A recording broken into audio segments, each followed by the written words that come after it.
아마도 많은 분들이 지금 현재 푹 쉬시면서 주말을 보내시는데, 그런데 그 와중에도 마음이 많이 불편할 것 같습니다. 그 이유는 지금 현재 미국장이 매우 안 좋게 끝났고, 그리고 다음 주에는 코스피 전저점 이탈하는 건가, 이러한 걱정이 나오기 때문인데, 과연 지금은 어떤 상황이고, 그리고 이번 주에 봐야 될 주요 뉴스는 또 어떤 게 있는지 빠르게 확인해 보도록 하겠습니다. 매주 일요일마다 돌아오는 그 시간입니다. 매주 기릿과 함께 오늘은 6월 10일 일요일입니다. 같이 공부하시죠. 렛츠 기릿! 바로 내용으로 들어가도록 하겠습니다. 일단 지금 상황은 조금 심각하다고 볼 수 있습니다. 금요일날 미국장이 폭락하면서 코스피도 월요일날 추가 하락을 피하지 못할 것 같은데, 그런데 그 와중에 지금 현재 코스피 위치는 2596, 그리고 여기서 조금만 더 떨어지면 전 저점을 깨고 내려간다는 게 매우 큰 문제라고 생각을 해볼 수 있겠죠. 그래서 결국은 내일 만약에 저점을 깨고 내려간다면 2500도 간당간당하다라고 생각을 해볼 수 있습니다. 그만큼 지금 투자 심리 자체가 매우 좋지 않은 걸 확인할 수 있는데, 과연 내일 전략 후강으로 양봉을 만들 수 있을지, 이 부분이 가장 중요하다고 생각을 해볼 수 있겠네요. 그리고 삼성전자를 보도록 하겠습니다. 저점을 찍고 올라가는가 싶더니 결국 60일선을 넘지 못하고 한 번 더 떨어지는 칼날을 이렇게 만드는 걸 볼 수 있는데, 그래서 결국 이틀 전에 신저가를 기록했으며, 그리고 월요일 또 추가적 하락을 피할 수 없겠죠. 그래서 많은 사람들이 삼성전자 이렇게 떨어지면 6만전자 깨지는 거 아니야, 이렇게 반농담으로 말했던 그 사실이 실제로 이루어질 수도 있다, 이런 공포감이 생기는 장이라고 볼 수 있습니다. 그리고 코스닥은 조금은 잘 버티는 흐름을 나타냈지만, 이 또한 월요일날 큰 하락을 피할 수 없기 때문에 코스닥도 마찬가지로 전 저점을 지킬 수 있는지, 이 부분이 좀 중요하다고 볼 수 있겠죠. 코스피 코스닥 전 저점 꼭 지켜주는 흐름 나왔으면 좋겠습니다. 다음으로 매동을 보도록 하겠습니다. 매동은 외국인이 지난주에 돌아오나 싶더니, 그런데 이번 주부터 갑자기 또 상황이 급변하기 시작했죠. 결국 이번 주는 외국인이 매도하고 개인이 그 물량을 받아가는 그런 흐름이 나타났습니다. 그리고 그 이유는 바로 이거죠. 환율이 다시 급등을 했습니다. 1240원까지 내려와서 좀 급격하게 내리는데 라고 생각하는 찰나 갑자기 또 급격하게 올라와서 어느덧 1280원까지 올라오는 걸 확인할 수 있는데요. 물론 이렇게 오르는 거는 조금은 급격하게 오르기 때문에 또 조정이 올 거다 라고 생각을 해볼 수 있겠지만, 어쨌든 지금 현재 외국인의 탈출 요인 중 하나라고 생각을 해볼 수 있습니다. 그리고 플러스 또 중요한 거는 WTI 조금 하락해서 120.67달러에 거래가 되고 있다고 하는데, 이 유가가 잠잠해지지 않는다면 인플레가 잡히기는 조금 쉽지 않다고 볼 수 있겠죠. 그런데 더 중요한 거는 앞으로 최소 몇 개월간은 고유가 시대를 계속 볼 수밖에 없다는 시각이 정말 많이 나오고 있습니다. 그래서 우리가 지속적으로 모든 주식을 에너지 관련주를 사는 건 당연히 말이 안 되겠지만, 그래도 어느 정도는 에너지 관련주를 공부할 필요가 있다는 거 우리가 같이 공부했었죠. 그래서 환율 10년 차트를 보시면 다시 또 고점을 향해 가고 있는 걸 확인할 수 있는데, 일단 아직까지는 당연히 여기가 고점이라고 생각을 하고 있습니다. 얼마 전에 한번 급락했던 경우가 있었기 때문에 이제부터는 추세적으로 하락할 거라고 생각을 하고 있는데, 하지만 그게 하루아침에 이루어지는 건 아니겠죠. 그리고 그때까지는 우리의 계좌가 조금은 눈물을 흘릴 수 있다는 거는 생각을 해봐야 될 것 같습니다. 강한 멘탈이 필요한 시점이라고 볼 수 있겠네요. 그런데 기릿이 오늘따라 조금 부정적인 시각을 많이 전해드리고 있습니다. 그렇다면 그 이유가 뭔가 봤더니 바로 금요일날 미국장이 박살이 났기 때문이죠. 다우 2.7% 하락, 나스닥 3.5% 하락, S&P 500 2.9% 하락으로 큰 폭의 하락을 하는 걸 확인할 수 있고, 그리고 나스닥은 전 저점까지 떨어지는 걸 확인할 수 있었습니다. 그러니까 내일 코스피도 전 저점 근처까지 떨어질 거고, 그 다음에 거기서부터 나스닥과 코스닥이 둘 다 쌍바닥을 찍고 올라가는지, 이 부분이 진짜 중요하다고 생각을 해볼 수 있겠죠. 만약에 나스닥도 그렇고 코스피도 그렇고 추가적 하락이 나온다면은 조금 더 답답한 상황이 6월까지는 이어지겠구나 라고 생각을 해봐야 될 것 같습니다. 그리고 이렇게 미국이 폭락한 이유는 바로 이것 때문이죠. 소비자 물가지수가 나쁘게 나왔습니다. 예상보다 더 높게 나왔다. 그러니까 인플레가 심각하다는 의미이며, 그 말인즉슨 연준이 금리를 더 올리겠구나 라고 생각을 해볼 수 있다는 거겠죠. 그러한 걱정 때문에 주가가 현재 빠지는 걸 확인할 수 있습니다. 그리고 플러스 CPI가 나쁘게 나오니까 10년물 국채금리는 다시 또 급등해서 3.165까지 올라와서 여기도 마찬가지로 전 고점에 도달하는 걸 확인할 수 있는데, 이것도 마찬가지로 나스닥 그 다음에 코스피처럼 쌍바닥이 아니라 쌍봉을 만들면은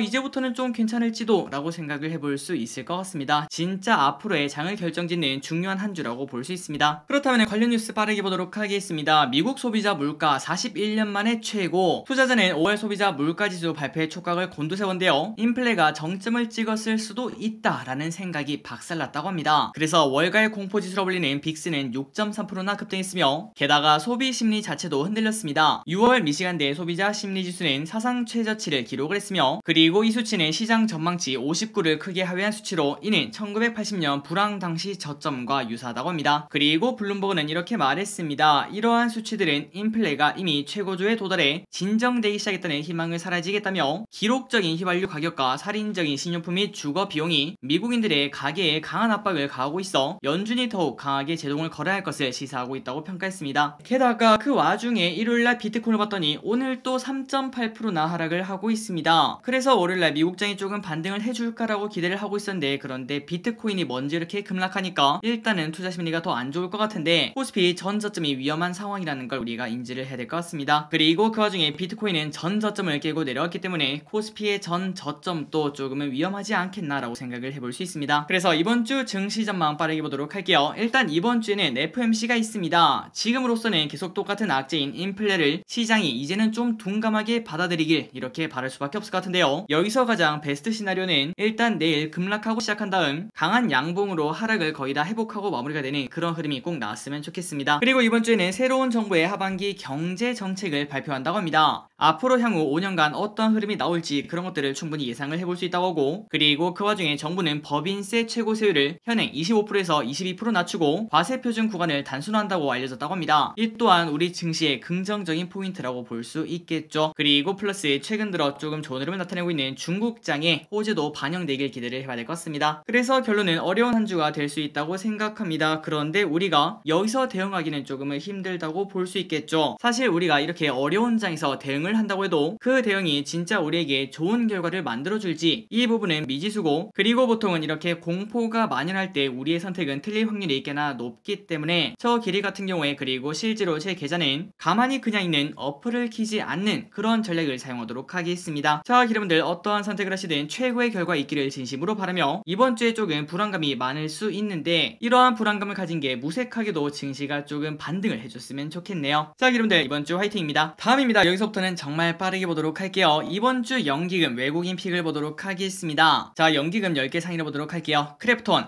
카카오뱅크, LG화학, 현대중공업, LG엔솔, 카카오페이, 하나솔루션, SK이노베이션, OCI 그리고 NC소프트를 매수합니다. 그래서 개인적으로 지금 같은 급락장에서 만약에 곧 그냥 반등이 나온다고 가정했을 때 어떤 주식을 사야 됩니까? 이렇게 물어본다면은 연기금이 지금 사고 있는 게임주 그리고 태양광에 관련된 그런 기업들을 한번 공부해보도록 하겠습니다. 다음으로 외국인을 보도록 하겠습니다. SK이노베이션, LG노텍, KTNG, 한국항공우주, SK하이닉스, 현대차, 에코프로비엠, 기아, 하나솔루션, CJCGB, 셀트리온, SO일, GS, 강원랜드, 현대글로비스, 삼성물산 이렇게 매수하는 걸 확인할 수 있습니다. 그래서 외국인들이 지금 현재 무엇을 사는가 봤더니 뭐 여러가지를 사는 걸 확인할 수 있고 그 다음에 완성차, 현대차, 기아를 사는 것도 확인할 수 있고 그리고 그 와중에 특이한 거는 바로 정유 관련주, SK이노베이션, SO일, GS 이렇게 세 가지를 골고루 매수하는 걸 우리가 체크할 수 있습니다. 마지막으로 개인분들은 이번 주에 무엇을 많이 샀는가? 삼성전자, 레버리지, 카카오, 카카오페이, SK하이닉스, 삼성전기, 네이버, KB금융, LG생건, 아모레퍼시픽 등등등 이러한 기업들을 사는 걸 확인할 수 있습니다. 다음입니다. 이번 주 주요 뉴스 빠르게 보도록 하겠습니다.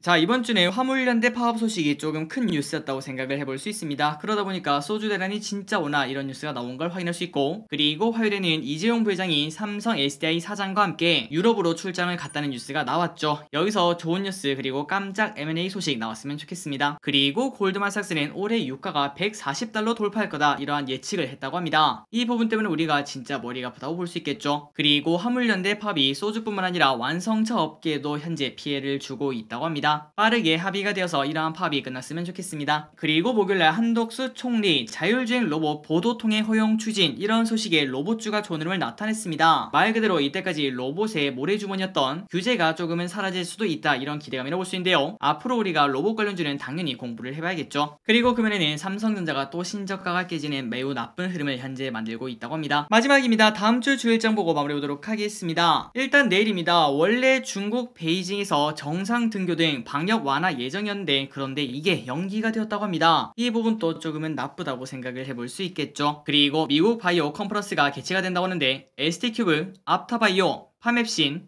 큐라클, 나이백, 올릭스, 올리패스, 유틸렉스 이러한 기업들이 관계가 되어 있다고 합니다. 그리고 같은 날 가상자산 2차 정책 간담회가 있다고 하는데 5대 가상자산 거래소 업비트, 빗썸, 코인원, 코빗, 고팍스가 함께 만든 자율규약 초안에 대한 보완점이 논의될 예정으로 초안에는 가상자산의 상장 폐지 기준 통일 방침도 담길 것이라고 합니다. 그러니까 가상자산의 안정성을 높이는 그러한 간담회라고 볼 수 있겠네요. 그리고 혹시나 기대하시는 분들이 계실지 모르겠습니다. 쌍용 신차 SUV 토레스 사전 계약을 시작을 한다고 합니다. 그리고 화요일에는 미국 5월 PPI가 발표가 됩니다. 이 또한 중요하다고 볼 수 있고, 그리고 미국 FOMC가 시작을 한다고 하죠. 이번 주에 가장 큰 뉴스라고 볼 수 있습니다. 다음으로 수요일 김포 하네다 노선 운항 재개, 누리호 2차 발사 시도 예정이라고 합니다. 이 부분 조금 중요하고, 그 다음에 최근 들어 많이 올라왔던 우주항공 관련주 어떤 흐름을 나타낼지 우리가 관심있게 봐야겠죠. 그리고 위메이드 자체 메인넷 위믹스 3.0을 공개를 한다고 합니다. 과연 위메이드가 어떤 흐름이 나올지 이런 것들도 관심있게 봐야 될 것 같습니다. 다음으로 이번 주 금요일, 이것도 중요하겠네요. 미국 선물 옵션 동시 만기일이 있다고 합니다. 이때를 기점으로 또 증시가 반등이 나오길 진심으로 바랍니다. 마지막 뉴스입니다. 에버랜드 메타버스가 금요일날 오픈이 된다고 합니다. 이제 달력을 보고 마무리하도록 하겠습니다. 여러분들 달력을 하나하나 확인하시면 될 것 같고, 그리고 이번 주는 공모주도 많습니다. 이런 것들을 전부 다 확인해보시면 좋을 것 같습니다. 자, 오늘도 이렇게 같이 공부해서 진심으로 감사합니다. 내일 일장이 깜짝